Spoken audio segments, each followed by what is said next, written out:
Bigger players మార్కెట్లో. అసలు ఈ గ్యాప్ ఏంటి, అసలు ఇదేంటి, అసలు ఈ జర్నీ? 2010లో షార్ట్ ఫిల్మ్ తీసి ఇంకో 1-2 ఇయర్స్లో సినిమా తీసేస్తా అనుకున్నాను.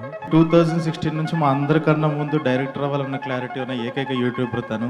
16 years of hard work and that's all will be seen on the screen. Director Kashyap separate different timing ఉంది. ఆ టైమింగ్ నేను ఈ సినిమాలో వాడుతున్నాను. చాలా అద్భుతంగా వచ్చిందని నేను అనుకుంటాను.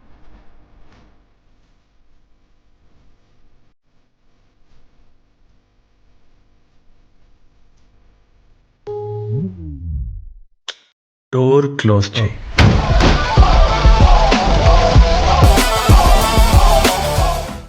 ఎక్కడో బ్రేకప్ కన్సల్టెంట్ తర్వాత నాకు ప్రొఫెషనల్ గాని కాదు కానీ పర్సనల్ లెవెల్లో ఎందుకో నేను ఒక రకమైన డిటాచ్మెంట్, ఏం చేస్తున్నాం మనము, మా ఇంట్లో నేను చాలా ఏదో ప్రూవ్ చేసుకోవాలి అనే జోన్లో నిన్నా కానీ ఎందుకో మరి మల్టిపుల్ రీజన్స్, ప్రొఫెషన్ వైజ్ అని కాదు నాకు. ఇది ఎప్పుడు అసలు ఫెల్ట్ అంటే కొంచెం జోన్ అవుట్ అయ్యి కంప్లీట్ ఇదన్నీ ఇప్పుడు ఐ థింక్ బ్రేకప్ కన్సల్ట్ అయిపోయే టైంకి.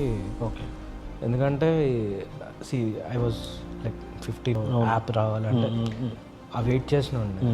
అంటే వెయిట్ అంటే ఇది వస్తుందని కూడా నాకు తెలియదు ఇలాంటిది. బట్ ఏదేదో అంటే నాకు ప్రజెంట్లో కంటే ఫ్యూచర్లో ఏదో వస్తుంది, నేను ఎక్కడ ఉండాలి అంటే నాకు ఓవరాల్గా అర్థమైంది ఏంటంటే మన ఫినాన్షియల్ సెటప్కి బిగ్గర్ ప్లేయర్స్ అండ్ అది వచ్చే లోపల మనం ఏమైనా చేస్తే చేయగలగాలి, లేకపోతే మనం అసలు ఎక్కడ ఉండము.